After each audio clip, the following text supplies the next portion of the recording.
Bismillahirrahmanirrahim. Assalamualaikum warahmatullahi wabarakatuh. Waalaikumsalam warahmatullahi wabarakatuh. warahmatullahi wabarakatuh. Innal hamdalillahi ala ni'matillah wassalatu wassalamu ala Rasulillah wa ala alihi wa ashabihi wa wala. Amma ba'd. Baik, teman-teman, kita buka dulu kuliah kita pada siang hari ini dengan membaca basmalah bersama-sama. Bismillahirrahmanirrahim. Bismillahirrahmanirrahim. Biasa Bismillahirrahmanirrahim. buka Al-Kahfinya teman-teman ayat 1 sampai dengan 10. Silakan buka Al-Kahfinya ayat 1 sampai dengan 10. Kita tilawah bareng-bareng. 1 2 3. A'udzu billahi minasyaitonir rajim. Bismillahirrahmanirrahim. Alhamdulillahilladzi anzala ala 'abdihil kitaba wa lam yaj'al lahu 'iwaja. Qayyiman liyunzira ba'san syadidan min ladunhu wa yubashshiral mu'minin. الذين يعملون الصالحات أن لهم أجرا حسنا ماكثين فيه أبدا وينذر الذين قالوا اتخذ الله ولدا ما لهم به من علم ولا لآبائهم كبرت كلمة تخرج من أفواههم إن يقولون إلا كذبا فلعلك باخع نفسك على آثارهم إن لم يؤمنوا بهذا الحديث أسفا إنا جعلنا ما على الأرض زينة لها لنبلوهم أيهم أحسن عملا وَإِنَّا لَجَاعِلُونَ مَا عَلَيْهَا صَعِيدًا جُرُزًا أَمْ حَسِبْتَ أَنَّ أَصْحَابَ الْكَهْفِ وَالرَّقِيمِ كَانُوا مِنْ آيَاتِنَا عَجَبًا إِذْ أَوَى الْفِتْيَةُ إِلَى الْكَهْفِ فقالوا ربنا آتنا من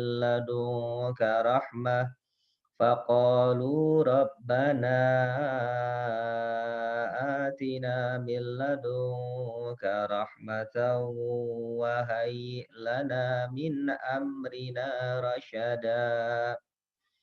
Shadaqallahul azim. Oke, itu lagi teman-teman 10 ayat pertama surat Al-Kahfi. Pada siang hari ini teman-teman kita akan masuk ke bagian kinetika kimia. Kemarin teman-teman sudah praktikum ya. Oke, ini ada mukadimah. Mukadimah ini saya ambilkan hadis lewat Imam Abu Dawud di mana Rasulullah sallallahu alaihi wasallam bersabda, "Ya Allah, berkailah umatku di waktu paginya." Jadi luar biasa. Nabi sallallahu alaihi wasallam mendoakan keberkahan di waktu pagi. Makanya jangan sampai kita menyia-nyiakan waktu pagi. Tidur boleh ketika teman-teman memang berkebutuhan. Misalkan teman-teman habis melek semalaman ngerjain tugas gitu atau ngerjain laporan, maka teman boleh tidur. Tapi kalau sebisa mungkin, jadi bukan wajib ya, sebisa mungkin teman-teman mengisi waktu pagi bisa dengan olahraga atau dengan zikir pagi dan petang atau dengan tilawah supaya pagi teman-teman berkah insyaallah.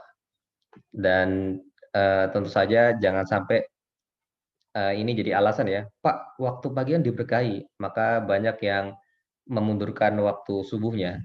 Jadi subha bukan lagi waktu subuh tapi udah subuh di waktu duha. Jadi jangan sampai seperti itu dengan alasan, Pak, ini kan hadisnya sahih ini. Pagi itu berkah Pak ya, jangan itu. Karena sholat kan ada waktunya. Inna sholata 'alal mu'minina kitaban mawquta. Oke, jadi itu teman-teman. Jadi jangan sampai menyanyiakan waktu pagi. Oke, teman-teman. Jadi terkait dengan reaksi kimia, maka kita akan belajar beberapa hal. Yang pertama, apakah reaksi dapat terjadi secara spontan atau tidak? Kemudian berapa banyak energi yang diserap atau yang dilepaskan? Ini kita pelajari di termokimia atau termodinamika. Kemudian kita juga bisa tahu seberapa cepat proses terjadinya reaksi berupa laju penguraian reaktan atau laju terbentuknya produk. Jadi inilah yang akan kita pelajari kali ini, jadi tentang kinetika kimia. Yang terakhir kita sudah belajar kemarin sampai kapan terjadinya suatu reaksi, yakni ada di kesetimbangan kimia atau di stoikiometri. Jadi teman-teman pada hari ini kita akan belajar tentang laju reaksi, hukum laju reaksi, kemudian hubungan antara konsentrasi reaktan dan waktu. Ini besok terkait energi aktivasi dan ketergantungan konstanta terhadap suhu, mekanisme reaksi, dan katalisis. Ini besok. Bukan besok sih, karena asinkron ya. Teman-teman suka asinkronnya kapan? Hari apa? Sabtu, Jumat, atau kapan? Akan asinkron biasanya diisi ya video dan ada latihan. Saya nggak sebut tugas, tapi latihan. Untuk memastikan teman-teman menonton videonya dan memahami konten dari videonya.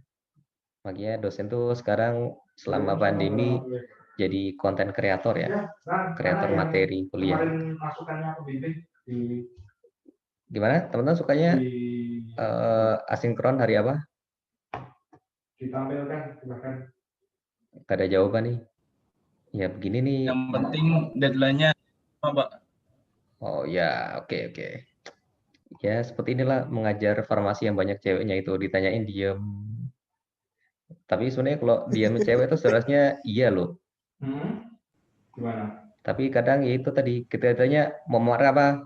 Diem, kalau nggak terserah. Makan ini nggak mau, makan ini nggak mau. Ditanyain maunya apa? Ini ya, terserah, gubrak udah. Yang cowok langsung pura-pura mati aja kayak gitu. Oke. Jadi ini teman-teman terkait laju reaksi. Jadi tentang adalah bidang kinetika kimia, di mana bidang kimia mengkaji kecepatan atau laju terjadinya reaksi kimia, di mana laju reaksi adalah perubahan konsentrasi reaktan atau produk terhadap waktu. Nah, kalau reaksi tadi kan adalah degradasi reaktan, di mana reaktannya berubah jadi produk ya. Jadi ini kita masih bicara reaksi yang satu arah, di mana reaktannya semua berubah menjadi produk. Dan selama itu pula kita akan melihat terjadinya penurunan jumlah molekul reaktan dan terjadinya peningkatan jumlah molekul produk. Harus jelas, Ran. Nanti kalau ditanya pengujian, nah, makanya di laju reaksi untuk reaktan itu ada lambang negatifnya yang menunjukkan itu penurunan atau pengurangan. Sedangkan kalau untuk produk, jadi nilainya positif karena terjadi peningkatan jumlah produk. Nah ini kan, ini adalah laju reaksi reaktan, jadi dia makin turun. Sedangkan yang ini adalah laju reaksi produk, karena dia mengalami peningkatan. Sampai di sini ada yang mau ditanyakan? Membuat laporan akhirnya. Belum buat. Ada yang mau tanyakan teman-teman? Rada terganggu, Pak.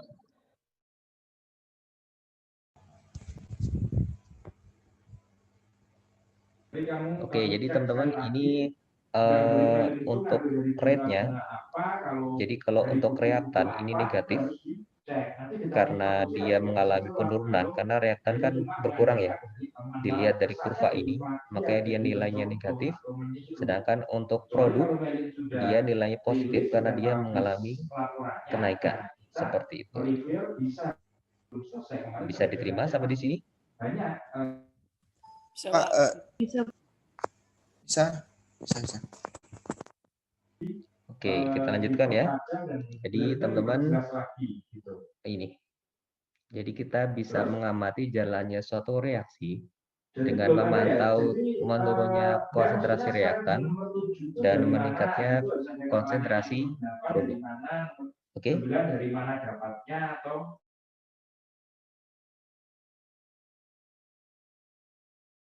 nah selanjutnya ini sebenarnya materi SMA nih teman-teman. Bagaimana teman-teman mengukur laju reaksi? Nah pada kesempatan kali ini kita bicara tentang yang larutan yang bercair, yakni aqueous solution, yakni dengan cara memplot konsentrasi reaktan terhadap waktu. Jadi kayak ini ya teman-teman. Ini kan ada ini konsentrasi, ini waktu. Jadi kita plot masing-masing seperti ini teman-teman.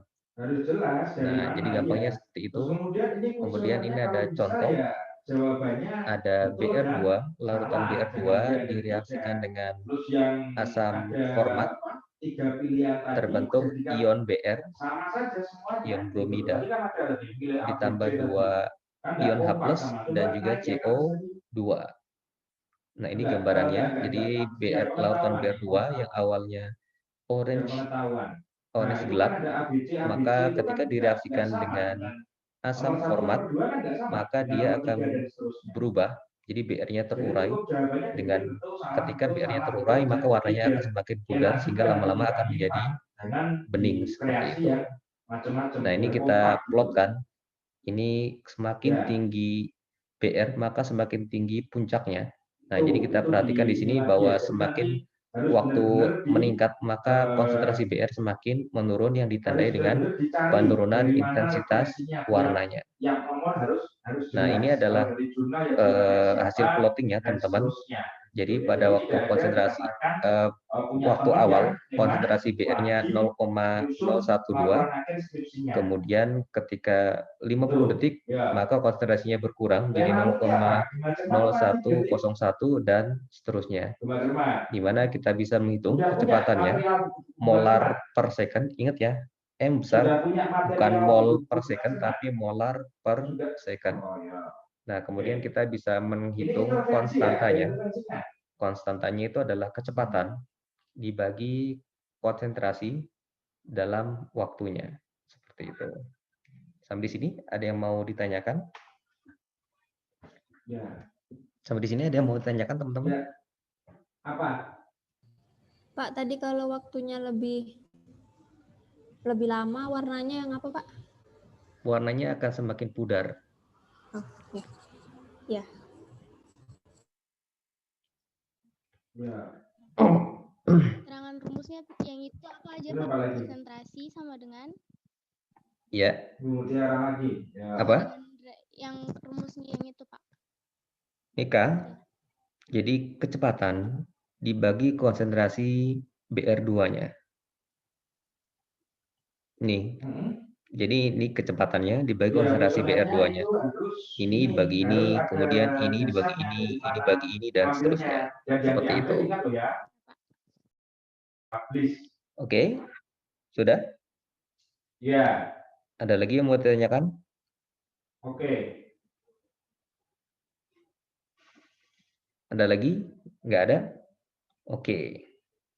Bisa teman-teman lihat di sini, nilai laju reaksi mengecil seiring menurunnya konsentrasi bromin. Sehingga bisa dikatakan laju reaksi berbanding lurus dengan konsentrasi reaktan. Ini ya, ini laju reaksinya ini semakin menurun karena konsentrasinya semakin menurun. Tetapi teman-teman lihat yang tetap adalah ini, nilai konstanta laju reaksi. Namanya juga konstanta ya. Seperti itu. Inilah yang harus teman-teman pahami bahwa ini adalah konstanta laju reaksi. Ini berarti mau maju seminar kan? Bisa diterima? Ya, karena ini bicara suruh maju aja.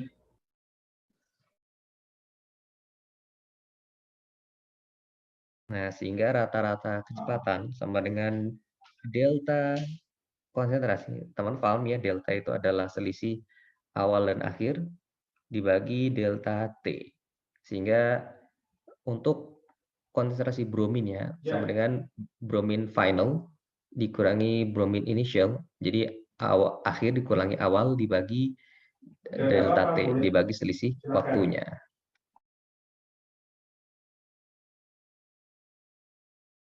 Nah, sebelum kita berlanjut ke yang gas, karena di sini tadi ada H ya teman-teman.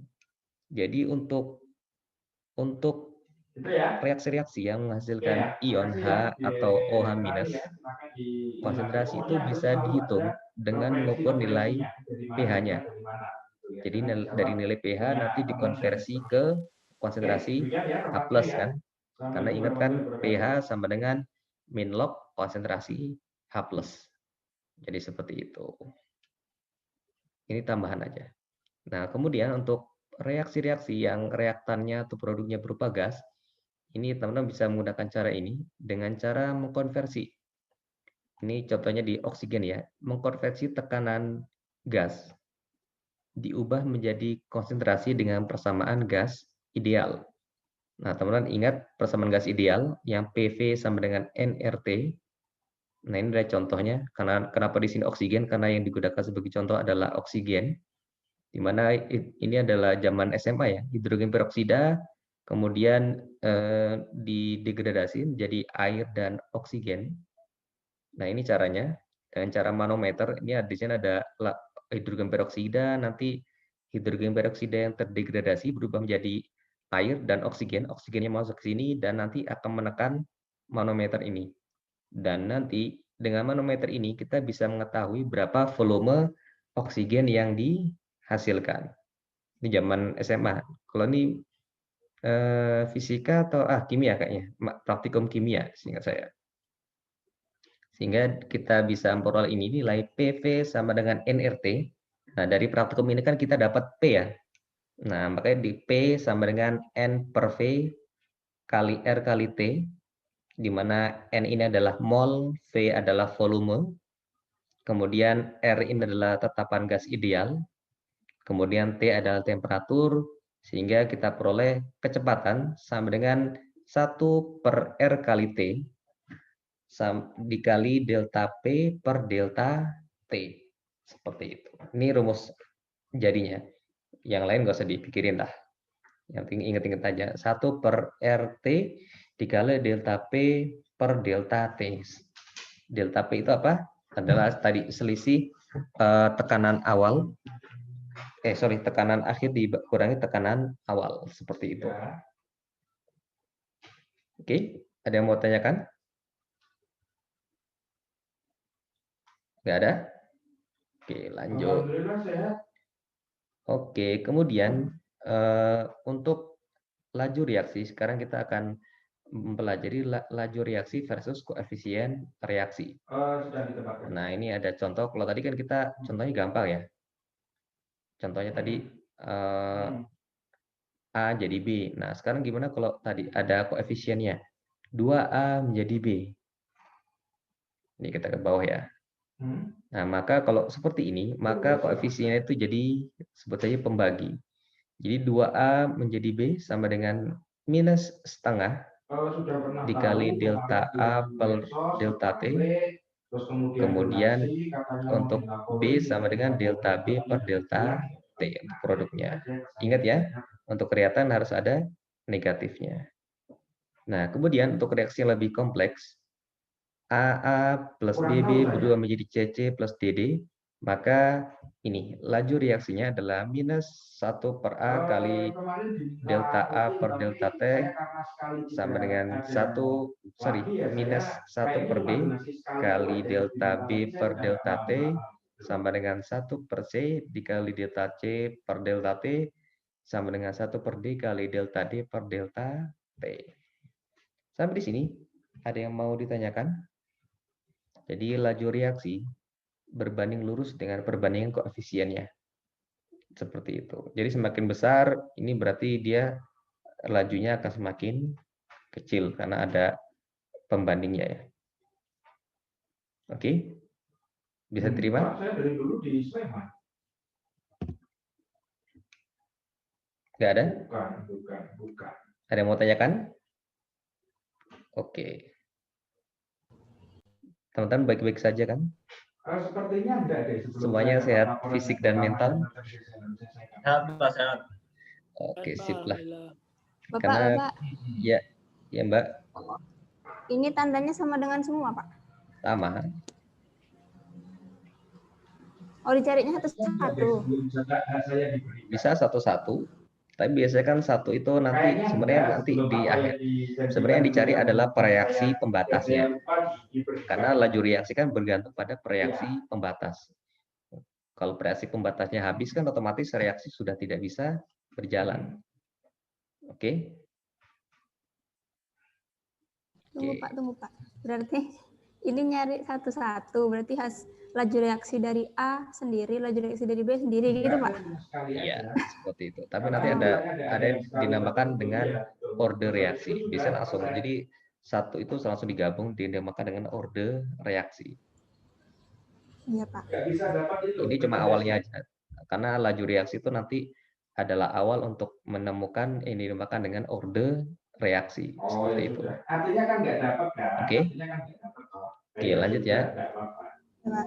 Oke, kemudian kita masuk ke hukum laju. Nah, ini sudah masuk ke persamaan laju reaksi, di mana rumus laju reaksi sama dengan K, ini konstanta laju reaksi, dikali konsentrasi reaktan A, ini X ini koefisiennya ya, pangkat X, dikali B, pangkat Y. Ya, sama-sama. Nah, di mana hukum laju reaksi adalah persamaan yang menghubungkan antara laju reaksi dengan konstanta laju. Jadi K ini konstanta laju dan konsentrasi reaktan. Jadi makanya ini dinamakan dengan hukum laju reaksi. Di mana rate ini sama tadi sudah kita pelajari ya, adalah proporsionalitas atau konstanta kesebandingan antara konsentrasi reaktan dan laju reaksi. Pak, gimana Pak maksudnya? Maksudnya ini teman-teman. Tadi kalau teman-teman perhatikan ada rumusnya kan? Mana ya? Sebentar. Sebentar.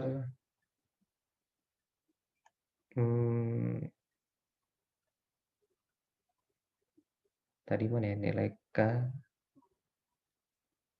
Sebentar. Oh, di sini nanti. Sorry. Nah, ini ada. Oke, berarti kembali ke atas ya. Berarti yang dimaksud dengan K atau konstanta laju reaksi adalah proporsionalitas antara konsentrasi reaktan dan laju reaksi. Dan bagaimana cara mengkaji pengaruh konsentrasi reaktan terhadap laju reaksi? Ya, ini dengan melihat laju awalnya. Pak, masih belum bingung? Sabar. Sebenarnya ada di sini sih, ketika teman-teman jeli memperhatikan di sini. Yang sebentar.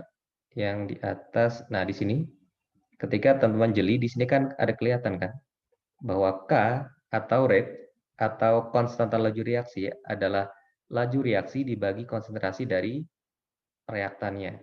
Misalkan di sini lajunya 4,2 kali 10⁻⁵ molar per second dengan konsentrasi bromin sekian, maka konstantanya sekian. Karena nilai konstanta kan tetap sama ya teman-teman, tetap namanya juga konstan. Maka teman-teman bisa menghitungnya dengan cara seperti ini. Makanya tadi kalau ada pertanyaan dari Mbak Agustin, Pak berarti satu-satu ya? Tidak, Mbak. Jadi teman-teman cukup mencari reaksi pembatasnya, kemudian menghitung K-nya dengan cara seperti ini. Tapi ini tentu harus lewat eksperimen. Jadi nanti kita mengetahui nilai rate-nya berapa, kemudian konsentrasinya berapa, itu lewat eksperimen. Seperti itu. Oke, ada yang mau tanyakan sampai di sini? Reaksi pembatas itu kayak mana, Pak? Reaksi pembatas. Reaksi yang habis ketika reaksi. Reaksi yang habis ketika reaksi. Kalau di apa namanya reaksi ini mana reaksi pembatasnya, Pak? Kalau ini kan jelas reaksi pembatasnya adalah BR. Jadi kalau BR-nya habis, ya sudah. Di mana BR berubah menjadi 2BR min dan seterusnya. Jadi ketika BR-nya habis, otomatis kan tidak terjadi BR minus dan juga tidak terjadi CO2 dan lain-lain. Seperti itu. Ada yang mau tanyakan? Ada lagi Mbak Agustin? Bisa terima? Masih agak bingung, Pak. Nah, macam mana bingung? Apa yang Yang bingung? yang reaksi habis itu, Pak, maksudnya. Oh, yang reaksi pembatas. Jadi gini loh Mbak, warna merah dari larutan ini disebabkan oleh bromin. Oke? Dan ketika bromin terdegradasi menjadi Br minus, menjadi ion bromida, maka warnanya akan semakin pudar. Betul? Nah, ketika sampai bening, itu menunjukkan bahwa brominnya itu sudah habis bereaksi. Betul? Ya, Pak, ya. Oke. Jadi seperti itu, Mbak. Jadi kenapa di sini bromin sebagai reaksi pembatas? Karena selama masih ada bromin, maka warnanya akan tetap ada. Seperti itu. Oke, kita kembali ke sini. Kemudian ke sini sebentar. Nah, kemudian kita masuk ke hukum laju. Ini contoh perhitungan hukum laju. Ada reaksi F2 ditambah 2 ClO2 berubah menjadi 2 FClO2. Untuk mengetahui hukum laju reaksinya, nanti menentukan ordenya, maka kita harus melakukan eksperimen dengan cara apa? Ini rumusnya ya, rate K kali F2 kali ClO2. Mungkin ini nanti ada yang protes. Pak, kok nggak sesuai rumus yang atas sih Pak?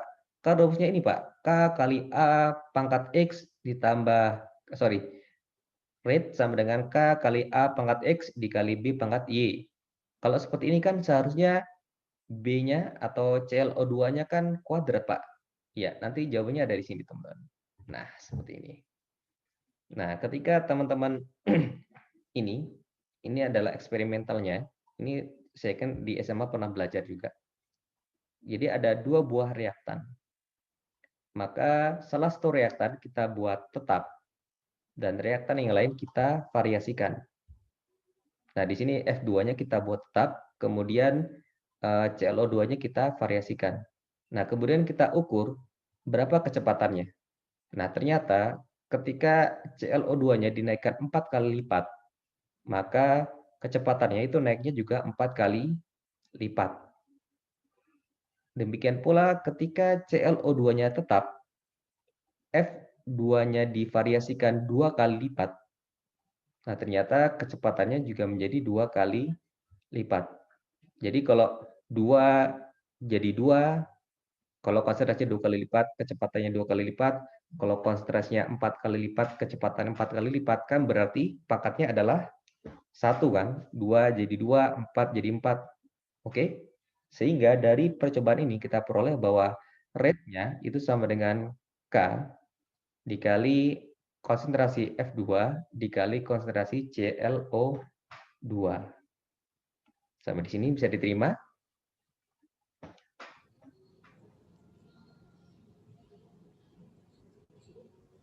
Bisa diterima? Kenapa tadi nggak kuadrat, Pak? Karena ketika ClOF-nya tetap, sementara konsentrasi ClO2-nya itu dinaikkan 4 kali lipat, ternyata kecepatannya itu hanya naik 4 kali lipat. Oke, 1, 1, 2, 4, 4,8 kan berarti cuma naik 4 kali lipat. Berarti tetap dong. Nah, berbeda ketika 1 ini jadi 4, kemudian ini naiknya 16 kali lipat. Berarti kan 4 kuadrat kan? Sesuai dengan rumusnya. Oke, nah karena di sini ternyata dari hasil percobaan naiknya itu sama dengan jumlah kelipatannya. Jadi 1 jadi 4, naiknya juga 4. 1 jadi 2, naiknya juga 2. Kan berarti pangkatnya 1 kan? Ya. Di sini ya. Di sini kan kita abaikan ya F. Ini 1 jadi 4, ternyata kecepatannya 1 jadi 4 kali juga kan. Sehingga naiknya kan 4 kan, sama dengan kelipatan dari reaktannya kan. Makanya di sini kenapa ClO2-nya dituliskan pangkatnya 1. Berbeda ketika misalkan di sini 1 jadi 4. Nah, naiknya di sini dari 1 ke 16. Nah, berarti kan naiknya kan 16 kali lipat, sama dengan 4 kuadrat. Oke, bisa terima sampai di situ? Terus Pak, kalau misalnya ada reaksi lain, kita harus buat penelitian dulu? Iya, Atau harus. cuman pada reaksi ini? Ya, harus buat penelitian. Maka tadi hanya diperoleh lewat eksperimental. Nah, tadi salah satu mengkaji adalah, tadi di atas kan ada bawahannya lewat eksperimental. Sebentar. Nanti di atas, nah, dengan cara eksperimental nanti ada. Saya ingat tadi eksperimental. Oke, mungkin di bawah kayaknya.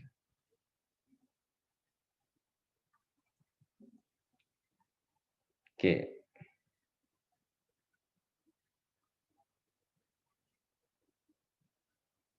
Oke, nanti ada contohnya di bawah. Sorry, harus dilakukan secara eksperimental. Oke, nanti di bawah ternyata. Saya lupa tadi kebalik-balik kelas sebelumnya. Oke, jadi dari data 1 dan 3, bila kita melipat 2 kan F2, sementara ClO2-nya tetap, maka lajunya 2 kali lipat. Jadi berbanding lurus dengan F2. Dan dari data 1 dan 2, bila melipat 4 kan ClO2, sementara F2 tetap, maka laju menjadi 4 kali lipat. Jadi berbanding lurus dengan ClO2, seperti itu. Oke. Nah, makanya di sini K sama dengan rate dibagi konsentrasi F2 dan ClO2 sama dengan 1,2 molar per molar second. Sampai di sini ada yang mau tanyakan?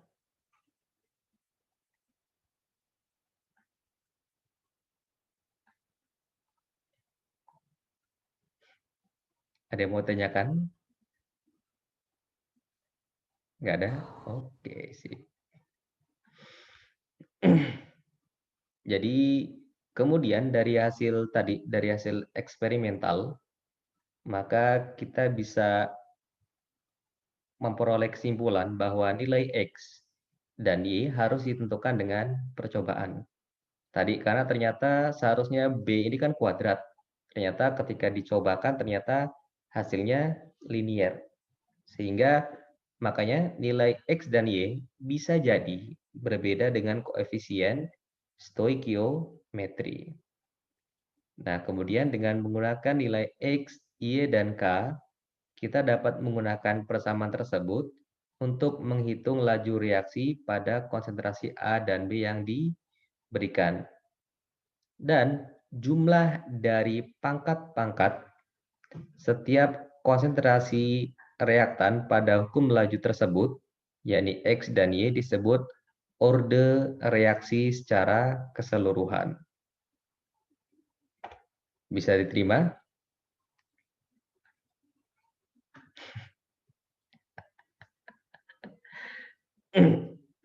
Bisa diterima?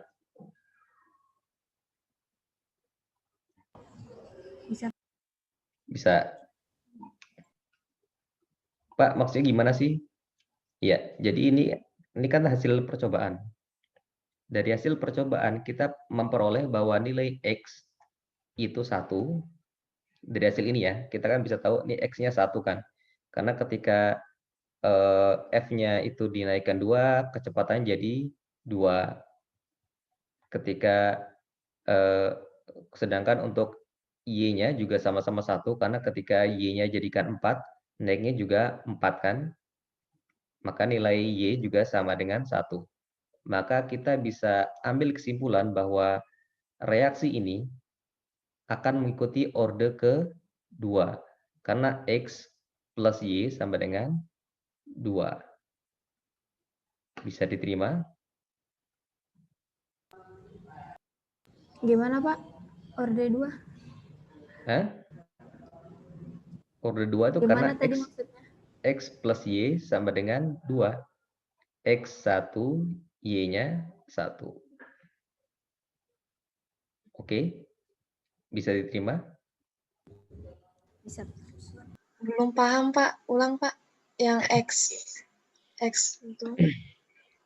Oke, jadi kayak gini aja deh. Gini, supaya gampang nih saya jelaskan pakai perhitungan aja, contoh aja ya.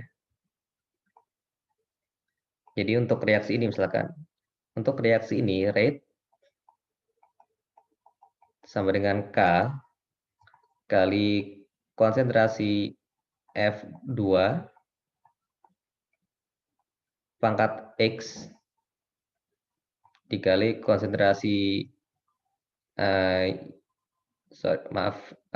ClO2 pangkat Y. Oke. Nah, kemudian kita jadikan ini rate 1. Kemudian rate 2 sama dengan K kali F juga pangkat X dikali jangan gini deh, maaf. Nah, kita pakai perbandingan aja. Ini kan rumus rate kan, teman-teman. Maka kita bandingkan rate 1 dan rate 2. Saya sebut R1. R1 tuh ini ya, teman-teman. R1 tuh rate awal. Nah, kemudian R2 adalah rate ketika salah satunya tetap. Jadi seperti ini ya, biar nggak bingung. R1 dibagi R2 sama dengan K dikali 0,1 pangkat X kemudian dikali 0,01 kalau nggak salah, sebentar. Dikali 0,01 pangkat Y. Pangkat Y dibagi K kali 0,1 yang tadi yang tetap yang F2-nya dulu yang tetap ya. Dikali 0,04 pangkat Y. Oke, bisa diterima? Ini kan 1,2 kali 10 pangkat minus 4 dibagi maaf. Ini yang 0,4 berapa? Yang ini ya teman-teman ya. Yang ini ya teman-teman ya. 4,8 kali 10 pangkat minus 3. Oke. Berarti ini minus 3. 4,8 kali 10 pangkat minus 3. Oke. Kita kan coret ini kan, karena sama, coret, coret, coret, coret. Nah, berarti kan kayak gini kan. 1/4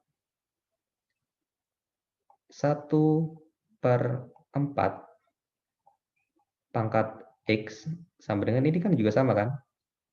1/4. Ya jangan gini lah, nanti teman-teman khawatir belum paham. Mau tak suruh ke itu Cap. 0,01 ini 0,04. Oke. Kan kayak gini kan? Berarti ini bagi ini, berarti kan ini 1/4 kan? 1/4 sama dengan tanda kurung, ini juga 1/4. 1/4 pangkat X. Berarti X sama dengan 1. Bisa diterima sampai di sini? Itu pangkat X ya, Pak? Iya, pangkat X. Bukan pangkat. Bukan pangkat Y. Oh iya, maaf. Maaf. Terima kasih. Ini Y ya. Oke. Oke, ini Y ya. Oke, berarti Y sama dengan 1. Demikian pula perhitungan untuk yang X. Sebenarnya kan kalau kita lihat ini kan udah kelihatan juga kan. Ini setengah, ini maaf, ini 2 kali lipat, ini juga 2 kali lipat. Berarti X sama dengan 1. Bisa diterima? Berarti kalau nyari X, nyari Y-nya yang sama. Kalau nyari Y, X-nya yang sama gitu, Pak? Nah, iya. Kan biar bisa dicoret kan? Karena kalau Enggak. oke, Rubber pengen di hotel apa? oke, bisa diterima. Bisa. Oke, berarti Bisa, Pak. X sama dengan 1, Y juga 1 ya. Rubber. Jadi tadi menjawab pertanyaan Mbak Agustin, kenapa kok Rubber. CL ini kok pangkatnya kok enggak 2? Padahal di sini kan kalau berdasarkan rumus ini kan seharusnya 2 kan? Iya kan? Betul? Iya. Nah, ternyata dari hasil percobaan bahwa diketahui Y-nya itu 1, X-nya juga 1. Udah makan belum? Sebentar ya. Baterainya low. Udah dikerjain belum soalnya?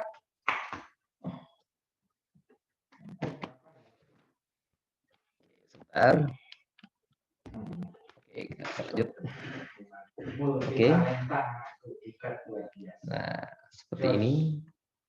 Nah, dari statement ini, jumlah dari pangkat-pangkat setiap konsentrasi reaktan pada hukum laju tersebut disebut dengan order reaksi secara keseluruhan. Nah, karena di sini X-nya 1, Y-nya 1, maka bisa diambil kesimpulan bahwa reaksi antara F2 dengan ClO2 menghasilkan FClO2 mengikuti order ke-2. Oke, bisa diterima? Ngapain nih rubber kok muncul di sini? Rubber kangen Romo enggak? Bisa diterima? Ulang, Pak. Nah, jadi karena X, jadi ini reaksi ini ya. Dari hasil percobaan kita memperoleh bahwa X sama dengan 1. Y sama dengan 1. X plus Y sama dengan 2. Sehingga reaksi ini, reaksi antara F2 dengan ClO2 menghasilkan FClO2 mengikuti order ke-2. Sumur atau bukan sumur? Bisa diterima? Bisa, Pak. Bisa, Pak. Oke. Dan ingat ya, order reaksi ditentukan oleh konsentrasi reaktan, bukan konsentrasi produk. Ingat, reaktan, bukan produk. Oke, selanjutnya terkait dengan order. Jadi untuk reaksi yang melibatkan hanya satu reaktan, maka untuk mengukur laju awal, reaksi sebagai fungsi konsentrasi reaktan dibagi menjadi 3 order sebenarnya. Tapi nanti akan ada penjelasan sendiri. Ada yang dinamakan order pertama, yakni laju menjadi 2 kali lipat ketika konsentrasi reaktan dilipat 2-kan. Sebenarnya tadi kita sudah bahas ya, bagaimana menghitung X-nya. Tadi sudah ada kan?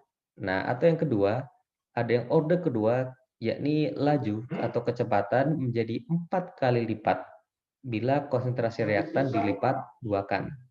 Jelas kan? Tadi teman-teman sudah saya contohkan perhitungan bagaimana menentukan X atau Y. Nah, X atau Y itulah yang menentukan order reaksi, teman-teman. Jadi kalau X-nya 1, ya berarti itu order 1. Kalau X-nya 2, berarti ya order ke-2. Tapi ini untuk reaksi yang hanya ada satu reaktan. Oke. Nah, yang kedua, ketika reaksinya diubah, untuk reaksi yang melibatkan 2 atau lebih reaktan, maka kita harus mengukurnya satu persatu. Karena pasti reaksi itu hanya akan bergantung pada 1 atau 2 reaktan. Meskipun ada, misalkan teman-teman pakai 5 ya, maka nanti ordernya itu pasti kalau nggak order 1, order kedua, pasti. Pasti akan ada yang sebut saja tadi saya bilang sebagai reaksi pembatas. Jadi yang menentukan laju reaksi. Seperti itu. Jadi makanya di sini disebutkan dengan mengukur ketergantungan laju reaksi terhadap konsentrasi masing-masing reaktan 1/1. Jadi misalkan ada 5 nih. Maka yang 1, 2, 3, 4 tetap, yang 5 diubah. Kemudian yang lainnya 1, 2, 3, 5 tetap, yang 4 diubah. Kemudian diukur laju reaksinya. Seperti itu teman-teman. Bisa diterima?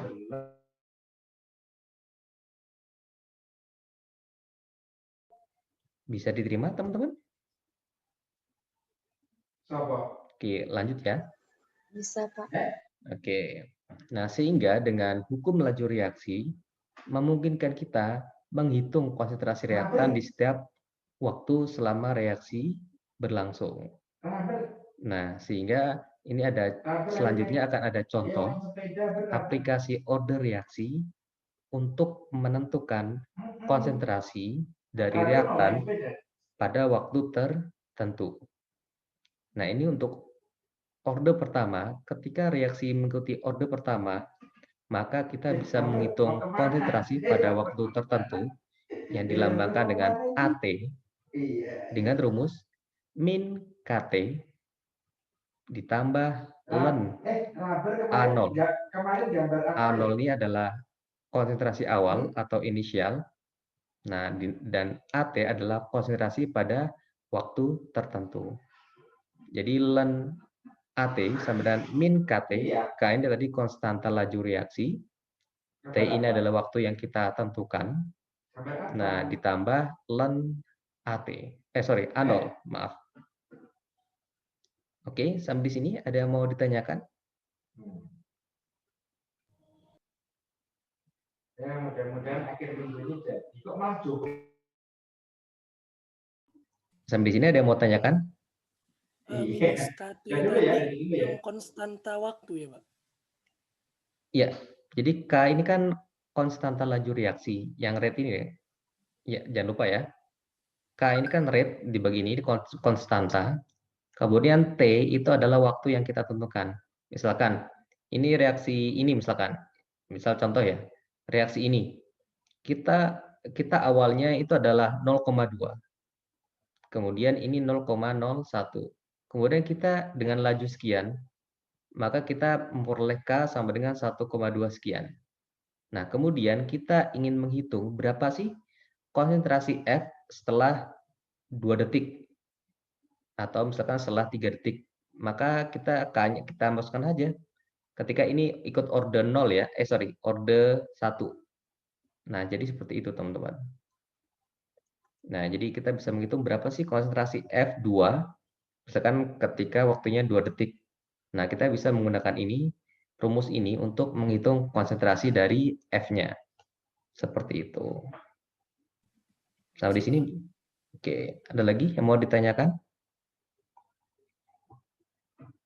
Oke, silakan yang mau ke toilet. Oke, ada lagi? Nggak ada? Oke, lanjut. Nah, selanjutnya, bahwa T0 tidak harus diartikan sebagai awal percobaan, tetapi bisa diartikan sebagai waktu yang dipilih untuk memantau perubahan konsentrasi A. Pak, maksudnya gimana? Misalkan reaksi tadi F2 ditambah ClO2 berubah menjadi FClO2. Itu sudah berlangsung nih. Tapi kita mau mengetahui dari detik kedua sampai detik ke-10 misalkan. Maka T0-nya itu berarti konsentrasi F pada detik kedua dan T yang ingin kita cari, yakni T10, itu konsentrasi F pada detik ke-10. Jadi seperti itu maksudnya teman-teman. Jadi tidak mesti T0-nya itu yang dari awal, dari detik ke-0, bukan. Tapi waktu yang kita ingin cari, yang kita ingin tentukan konsentrasinya. Seperti itu. Bisa diterima kan? Bisa, Pak. Oke. Atau kalau gampang gimana ya? Misalkan teman-teman mau mengukur nih, berapa biaya yang saya keluarkan ketika pacaran menginjak usia 1 bulan sampai ke 6 bulan misalkan. Maka T0-nya itu, yaitu 1 bulan ketika teman sudah pacaran. Bukan pertama kali teman-teman pacaran seperti itu. Jadi T0-nya 1 bulan sampai tadi 6 bulan. Nah, itu yang teman-teman ukur seperti itu. Gampangnya seperti itu. Nah, kemudian ada yang dinamakan dengan waktu paruh, teman-teman. Waktu paruh adalah waktu yang diperlukan agar konsentrasi reaktannya menjadi setengah dari konsentrasi awal. Pak, kenapa kok ada waktu paruhnya? Jadi nanti kalau ada pertanyaan, kenapa sih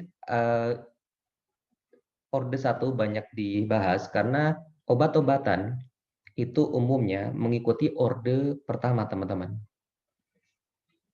Jadi makanya waktu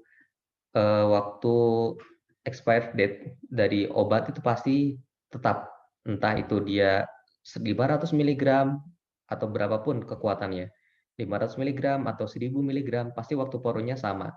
Biasanya itu sekitar 3 tahun biasanya. Jadi kenapa di sini banyak dibahas waktu paruh dan nanti ada expired date, karena obat-obatan umumnya mengikuti orde pertama. Ingat, obat-obatan umumnya mengikuti reaksinya masuk kategori orde pertama. Nah, untuk waktu paruh, orde pertama rumusnya adalah ini, 0,693 per K. Nah, karena hal inilah waktu paruh dari reaksi orde pertama tidak bergantung pada konsentrasi awal. Tadi sudah saya singgung, sehingga obat berapapun kekuatan sediaannya, maka waktu paruhnya pasti sama. Maaf, nanti waktu expired date-nya masih sama. Seperti itu. Jadi ini untuk orde pertama, waktu paruhnya 0,693 per K. Nah, kemudian ada yang dinamakan ini. Nah, ini masa simpan atau T90 adalah lamanya produk obat dapat disimpan dengan aman di rak sebelum terjadi dekomposisi yang signifikan. Dekomposisi ini kerusakan ya. Nah, di mana waktu yang dimaksud dengan waktu paruh obat itu adalah T90, yakni waktu yang diperlukan obat untuk berkurang 10%. Ingat, berkurang 10%, bukan berkurang 90% ya, teman-teman. Ingat, yang dimaksud dengan masa simpan atau expired date itu adalah T90, yakni waktu yang diperlukan untuk obat terdegradasi sebanyak 10%, jadi rusaknya cuma 10%, atau masih konsentrasinya masih ada minimal 90%. Jadi jangan sampai terbalik-balik ya teman-teman. Seringkali terbalik-balik ini. Apa yang dimaksud waktu simpan?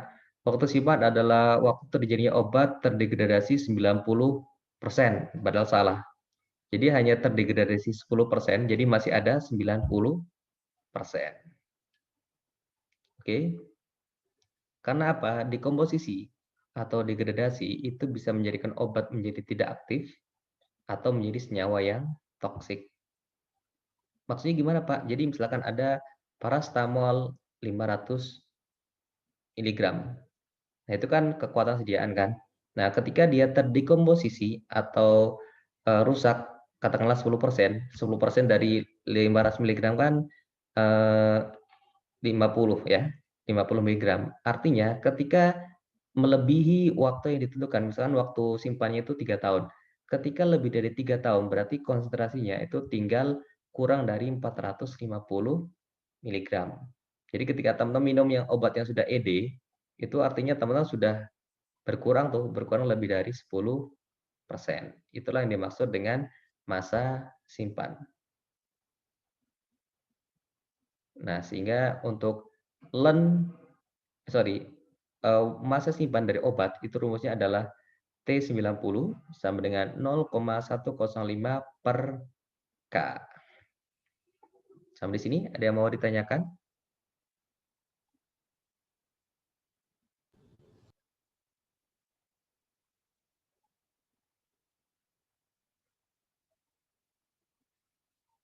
Ada yang mau tanyakan, teman-teman?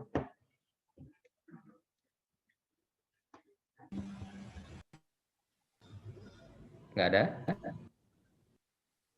Oke, nggak ada ya. Oke, kemudian kita masuk ke orde kedua.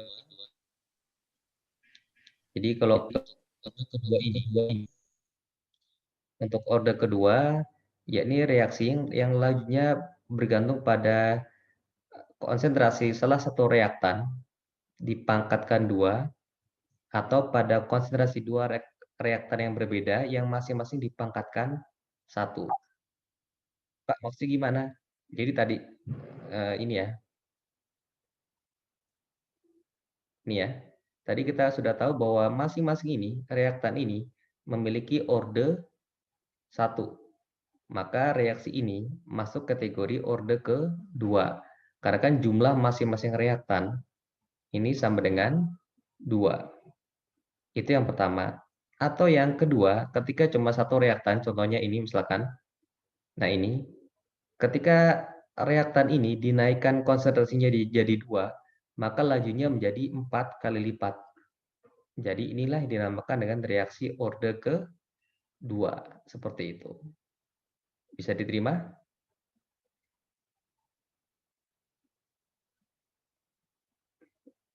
Lanjut? Oke, siap. Nah, untuk orde kedua, ini rumusnya ini. Jadi 1 per AT sama dengan KT plus 1 per A0. Nah, ini rumusnya sehingga diperoleh T setengah. T setengah adalah konsentrasi di mana A-nya menjadi tinggal 50%. Jadi A dibagi 2, sehingga diperoleh T setengah sama dengan 1 per K kali A0. Seperti itu. Ada yang mau tanyakan? Pak, gimana Pak?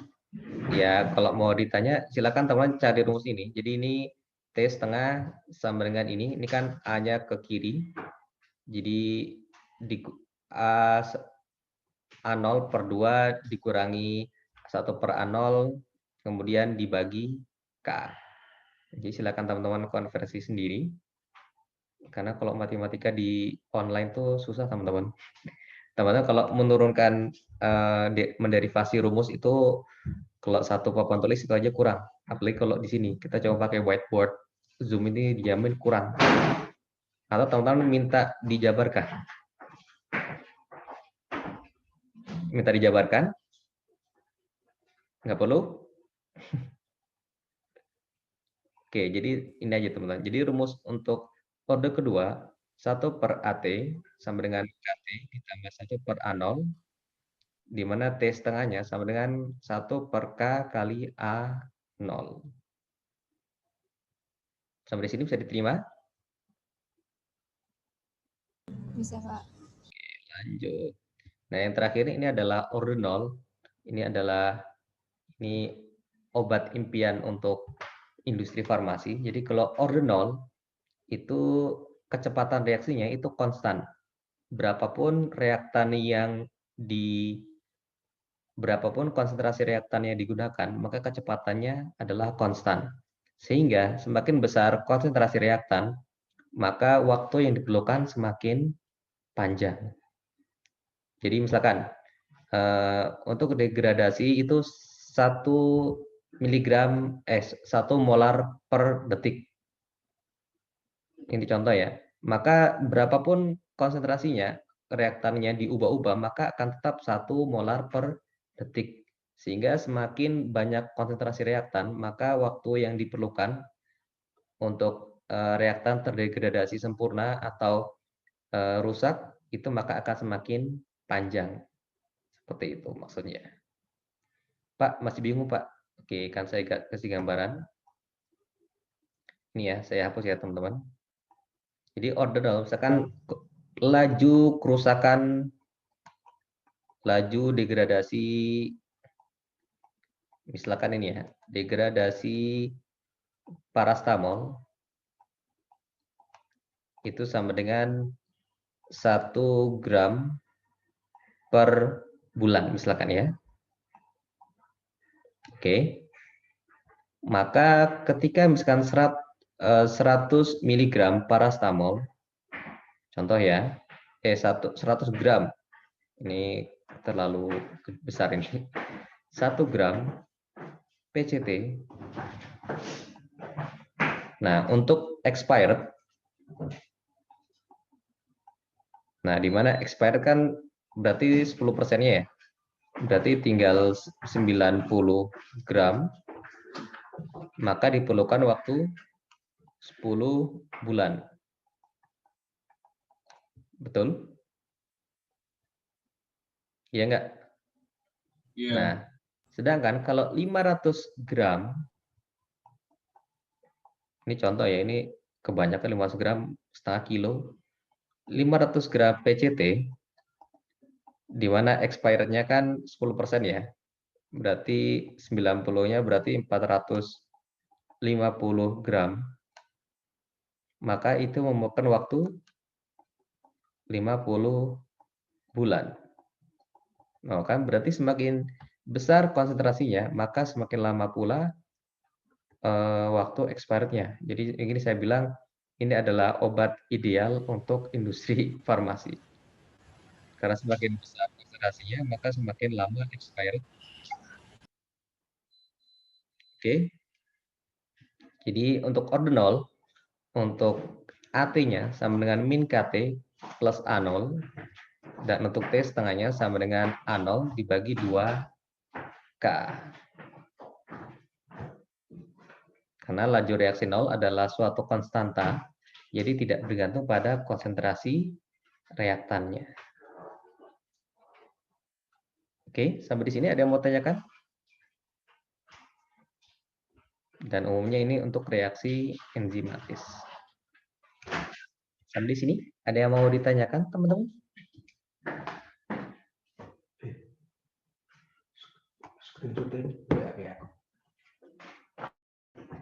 Sampai di sini ada yang mau ditanyakan, teman-teman? Reaksi enzimatis apa, Pak? Reaksi enzimatis ya reaksi yang melibatkan enzim. Kayak kemarin teman-teman kan pakai amilase kan dalam air liur. Salif. Ya, Ya, Saliva. ya, saliva atau air liur ya. Nah, itu kan ada enzim amilasenya itu kan. Nah, itu pasti itulah yang dinamakan dengan reaksi enzimatis. Seperti itu. Ada lagi?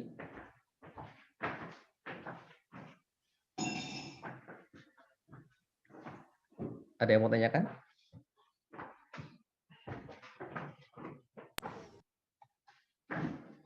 Nah, ini adalah Saya mau bertanya, Pak. iya, silakan, Mbak. Jadi kan tadi sebelumnya di rumus Bapak tuh ada learn to kan, Pak. Jadi kalau misalkan dalam suatu perhitungan itu diikutsertakan juga, Pak. Iya, kan kalau learn kan nggak mungkin manual, pasti pakai kalkulator. Mbak Agustina sudah tahu tuh apa yang dimaksud dengan learn? Udah, Pak. Nah, kalau ada teman-teman yang belum tahu, silakan Bu keluarkan kalkulatornya, kemudian cari tulisan LN. Biasanya perlu shift dulu, shift, learn, nah seperti itu. Oke. Ada lagi yang mau tanyakan? Jadi ini adalah ringkasan terkait order reaksi. Jadi kalau order reaksi kecepatan itu sama dengan K. Kemudian untuk pencarian konsentrasi, rumus mencari konsentrasi pada waktu tertentu, AT sama dengan min KT ditambah A0, kemudian waktu paruhnya sama dengan A0 per 2K. Kemudian kalau order pertama, lajunya itu sama dengan K kali A, kemudian rumusnya tadi ln AT bisa pakai macam-macam ya. Mau ln AT per A0 sama dengan min KT atau ln AT sama dengan min KT dikurangi 1 per A0 dan seterusnya. Dibagi A0. Atau kemudian waktu paruhnya 0,693 per K. Dan yang terakhir untuk order kedua, lajunya itu sama dengan K kali A kuadrat. Rumus pencarian konsentrasinya 1 per AT sama dengan KT plus 1 per A0. Kemudian waktu paruhnya 1 per K kali A0. Sampai di sini, ada yang mau ditanyakan? Ada yang mau ditanyakan, teman-teman? Ini slide-nya sudah saya upload di Google Classroom. Silakan teman-teman Download dan baca-baca.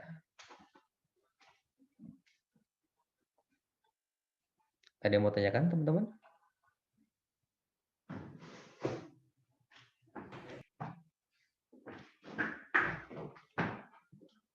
Sudah tidak ada, Pak. Saya sudah tidak sabar untuk mencoba teori-teori Bapak di soal. Wah, mantap sekali. Ada yang mau tanyakan nggak? Nggak ada? Pak. Ya. Kan itu kan ada 3 gambar tuna. Bedanya apa Pak? Yang satu kan cuma min, yang kedua itu pakai in. Gitu Ya, Pak. ini Makasih. sebenarnya kurva hasil percobaan untuk masing-masing orde. Kalau yang ini kan AT, ini kemudian T, ini adalah kurva orde 0, kemudian ini kurva orde 1, dan yang ini kurva orde 2, seperti itu, Mbak. Makanya saya tidak jelaskan karena ini hasil percobaan, karena sebenarnya kalau teman-teman perhatikan, ketika teman-teman kemarin praktikum, sebenarnya teman-teman bisa ketemu ini. Kurva teman-teman itu mengikuti model ini kah? Jadi 1/AT per T, ataukah mengikuti len AT per T, ataukah mengikuti AT per T. Apalagi kemarin kan teman-teman menggunakan ini ya, reaksi enzimatis, di mana seharusnya mengikuti orde ke-0 dengan kurvanya seperti ini. A0, ini kemudian AT, jadi semakin berkurang reaksi enzimatis ini. Oke. Kemarin gimana hasil percobaannya? Dijelaskan atau tidak sampai level ini? Sampai level, oh ini adalah orde 1, ini adalah orde 2, ini adalah orde ketiga. Jelasin, Pak. Jelasin? Oh, alhamdulillah.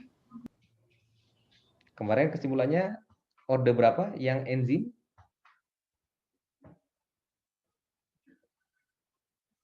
Orde ke enzimatis yang reaksi enzim dengan air liur atau saliva? 0. Oh, 0. Oke, bagus lah. Berarti tercapai. Kalau yang reaksi yang pertama, reaksi yang terbentuk S ya.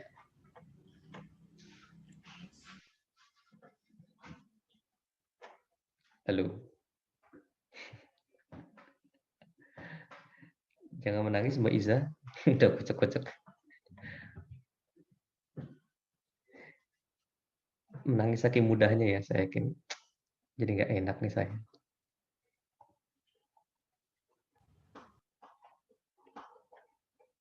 Gimana teman-teman, ada yang mau tanyakan? Ayo Mas Diva, semangat. Jangan memasang wajah seperti habis ditolak.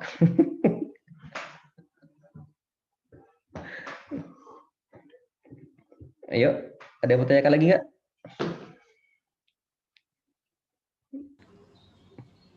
Mbak Siti kayak beban hidupnya berat banget ya Mbak Siti.